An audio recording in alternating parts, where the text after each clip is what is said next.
Hello. Hi, everybody. Welcome. Welcome to you here in the room. Very good to be here. We're going to get started. And step one, as always, get comfortable. So find a grounded, simple seat, however best you feel yourself allowing gravity to take you down, and at the same time allowing your alert posture and present focus to raise you up.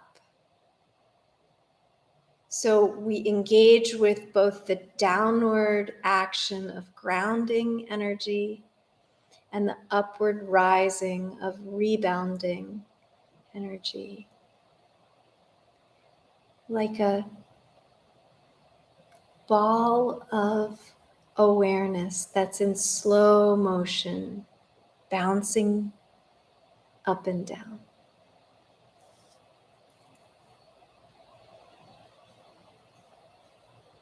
And with that awareness and a recognition that you've arranged yourself intentionally to be comfortable, to be at ease, sink into an awareness now of your breath.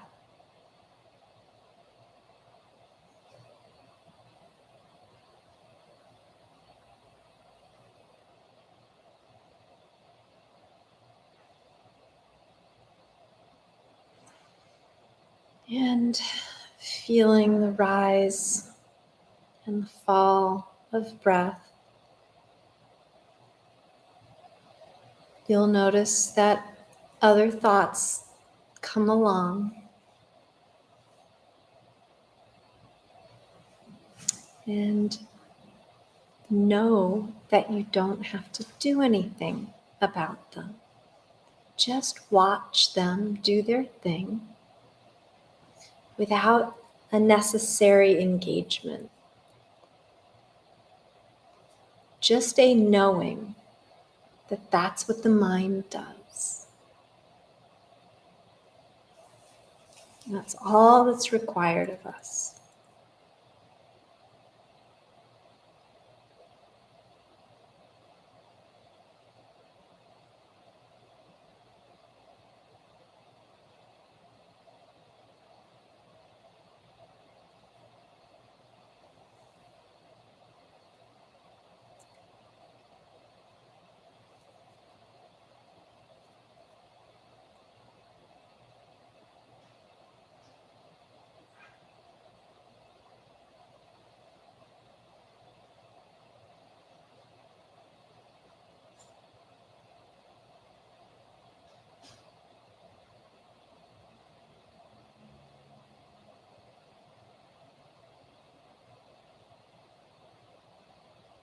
Often what happens as the mind wanders off is the body starts to collapse because we don't have that alert intention about the posture. And it's helpful to notice when the mind wanders off, to just gently first return to the body, take a breath, and let that breath allow you to recapture some of the tall spine, the grounded seat, the open heart. The posture of awareness, of intentional presence.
Maybe the body starts to speak to you a little bit. Maybe your stomach growls or your neck starts to tense up or your hip starts to create discomfort. I'm a fan of addressing those things so that we can return to the work of quiet. So switch your seat if you need to. Move your head around a little bit if that feels good.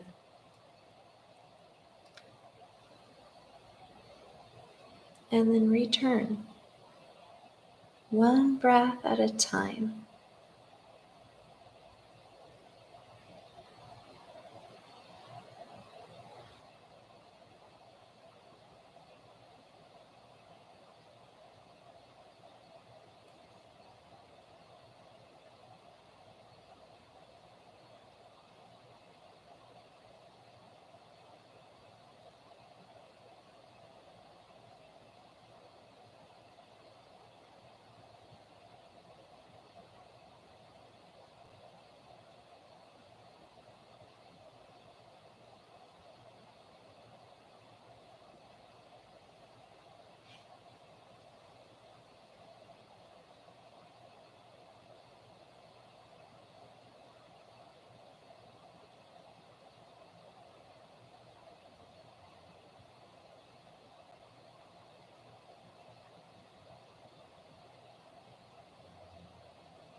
Once again, if you've wandered off in your conscious thinking, return. Gently invite yourself back. No judgment.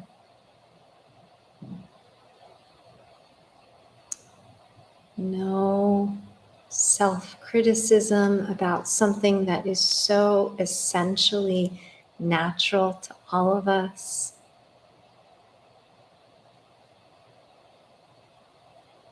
Just begin again. Feel your seat, your ground, your alert, lifted posture, and your breath.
Sometimes we notice the allure of the distracting thoughts is pretty strong. And sometimes we notice that the allure of deep, quiet presence is also strong.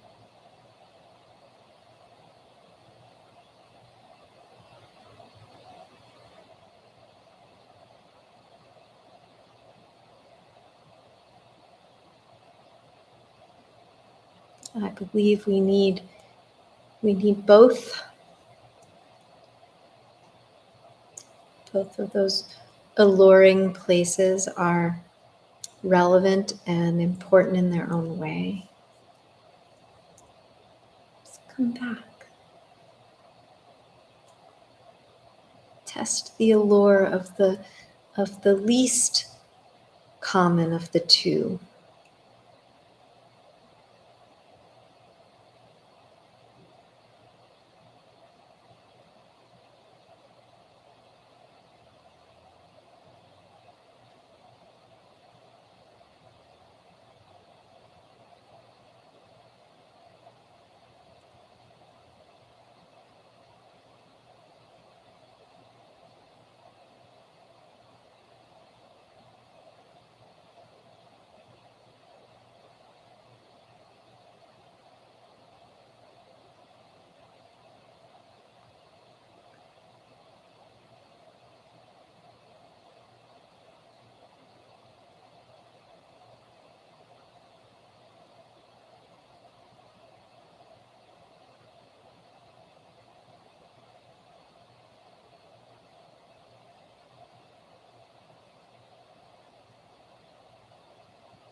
And take a nice breath in and let it release gently, slowly back out. Turn your awareness to your immediate surroundings.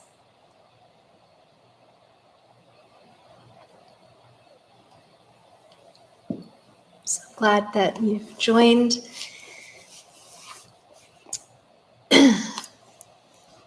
The allure of quiet is an interesting concept, isn't it? We tend to feel the pull of sensory experience.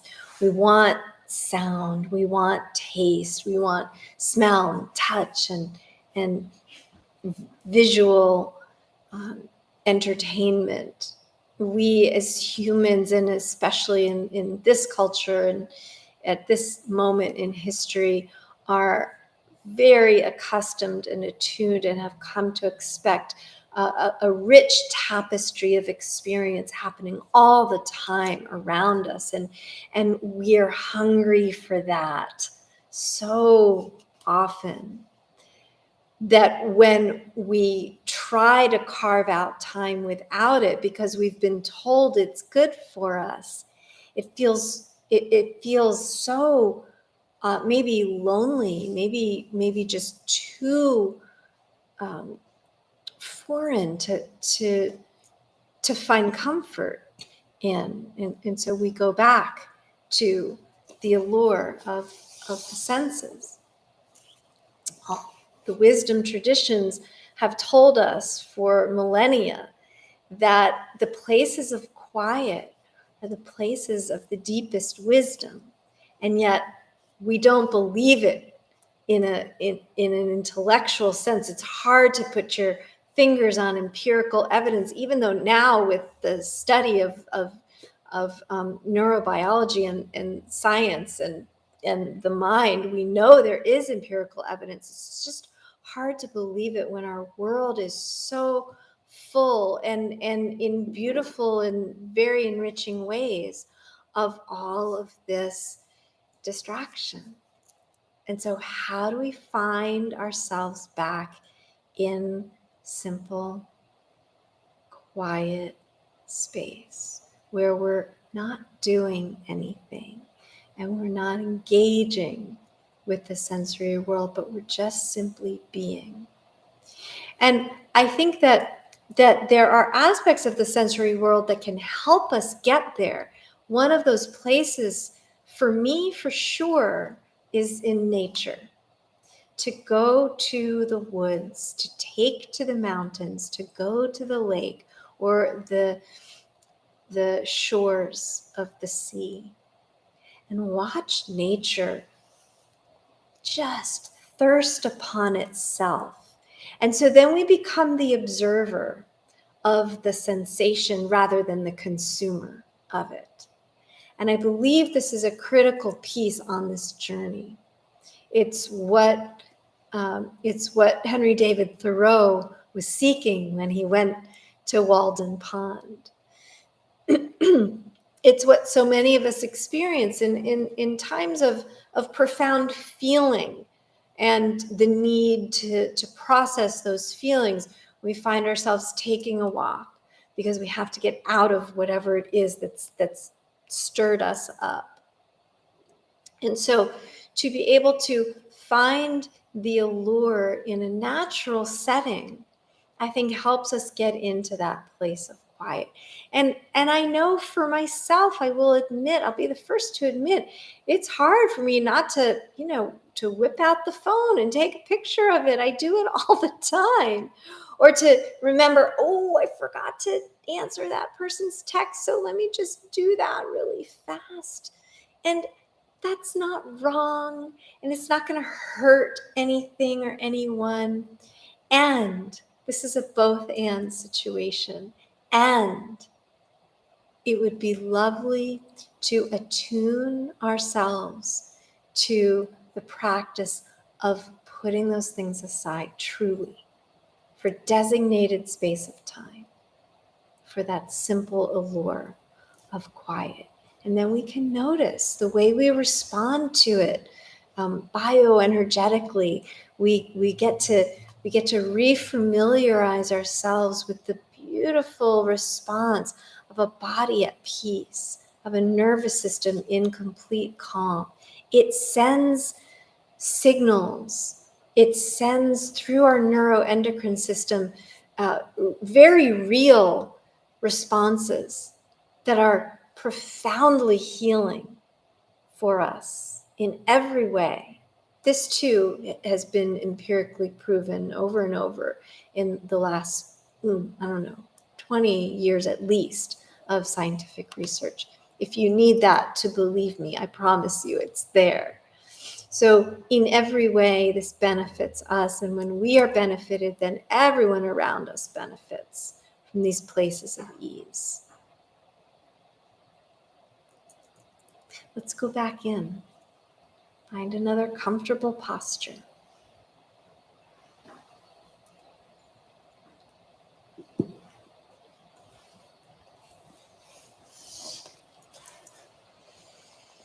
And invite your breath into the body that you've arranged intentionally. And as you inhale, imagine that the breath creeps down along the grounding channels of the body to meet the earth that's holding you safe.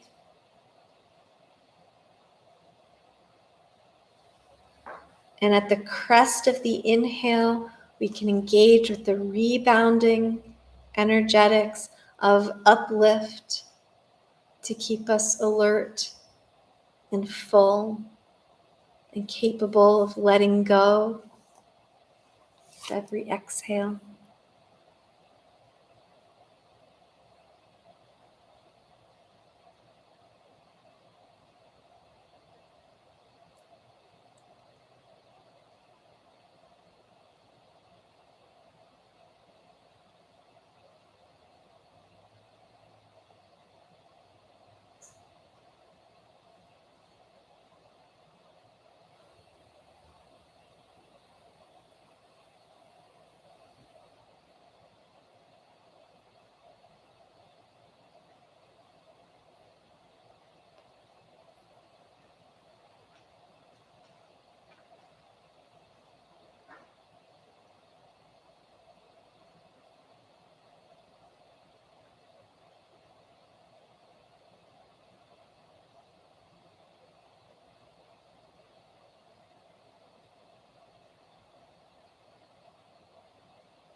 with slow and steady patience, return to this moment as many times as you need to, away from the distracting thoughts, away from the allure of sense memory.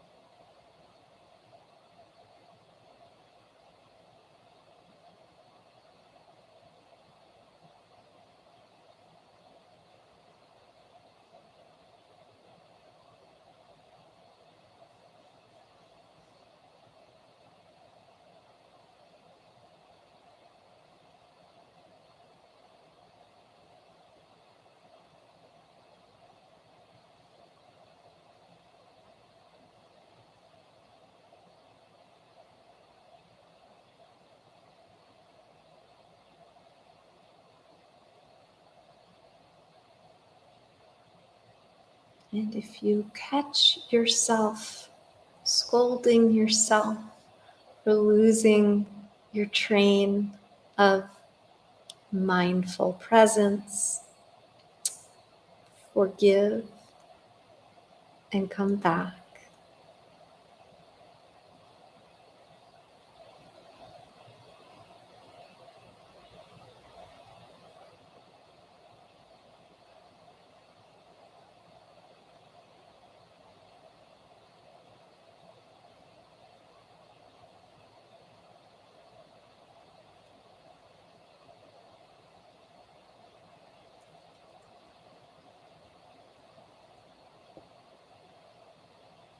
Watch the natural rise and fall of your breath as this mirror of nature itself all around you. The rising and falling of a tide of the ocean, the rise of a tree limb on the swell of a wind, and then the softening back down. The rise and fall of birdsong. All of these ways that we mirror nature in the simple act of breathing in and breathing out. We are, in the end, also animals.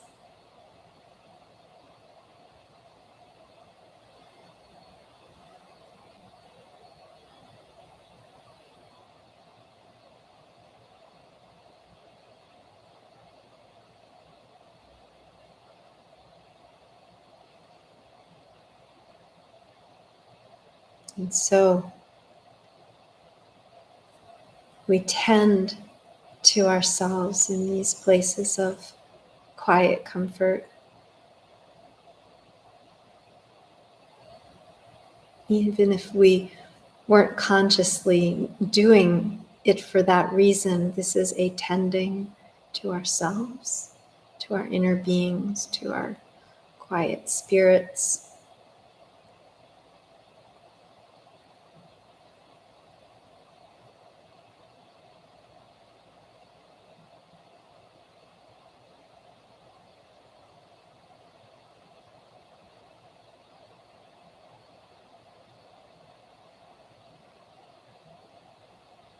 And treating our thoughts not as the enemy, but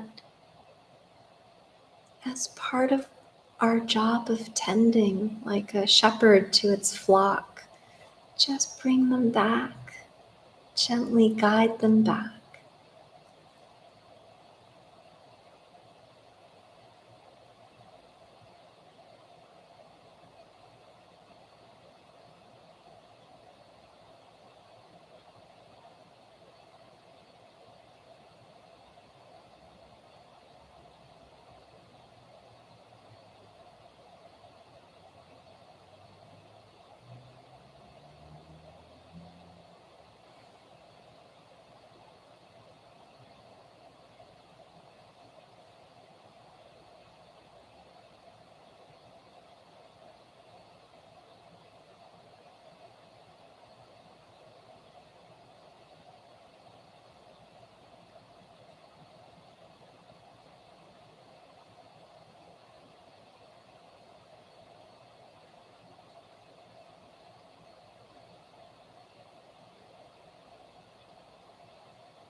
And gently return awareness to your immediate surroundings.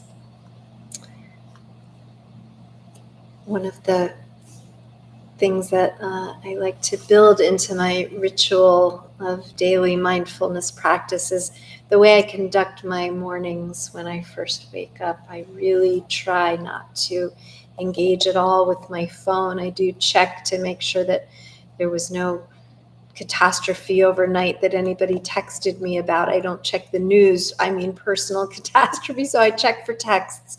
Usually there aren't any. And then I put the phone aside and I get up and I do my ablutions, as my uncle used to call them, brush my teeth, wash my face. I go and then I sit for meditation. But even before all that happens, when I first come to consciousness, first wake up, I have a mantra that I have trained myself to say. It's a personal statement, so I won't share it. But essentially, it's a wish and a prayer for the day and for the people in my life, my immediate loved ones, and anyone I may encounter that day. So that's my first morning thought.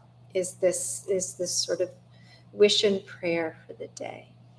And what happens then in the chattery mind is I try and not necessarily in purpose, but what I notice happening is as I go to my dreams and I want to remember all my dreams. And I have a very active dream. I mean, I dream in like full length film, like full live action dramatic film with plot and character. And so there's a part of me that like wants to latch on and capture and remember everything that I dreamed. But what I've noticed works better is that I go into a sort of a clearing as I get up and move toward being ready for meditation. And then what happens in meditation is that only the best parts of the dreams remain. And I get the good stuff. I get the feeling tone, if it was a lovely dream, of who I was with and what I was doing. And any sort of naggy, anxious, or fearful scenes from the dreams recede and fade away. And I've come to decide that I don't need those. And it's a lovely way to let the allure of sweet, quiet calm take over the active, deliberate grasping of thoughts. So I encourage you to try it tomorrow morning. Decide tonight something you'd like to say. Maybe write it down by your bedside. And when you first wake up, have that be your first thoughts. Let the dreams be put aside. Clear some space for the day, for the quiet, and then see what rises back up. We'll just do a short, another little round of quiet calm. Find a comfortable way to hold your posture, both alert and supported.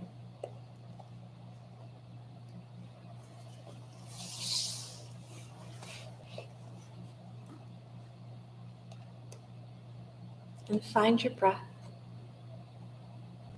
And invite it in, down and through.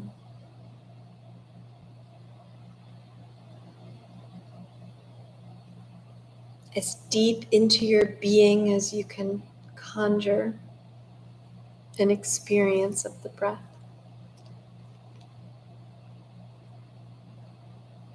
And trace it all the way back out.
And perhaps the silence can get easier. Perhaps the allure of this quiet gets stronger.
And perhaps the dance of going back out and then returning back in is lively at times. That's not wrong. That's human. Just take a few more breaths.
And bring your awareness back to your immediate surroundings. And welcome your mind back to this moment and whatever task at hand you have coming next. I thank you so much for joining, and I wish you opportunities for deep, peaceful quiet wherever you can find them. Thank you so much.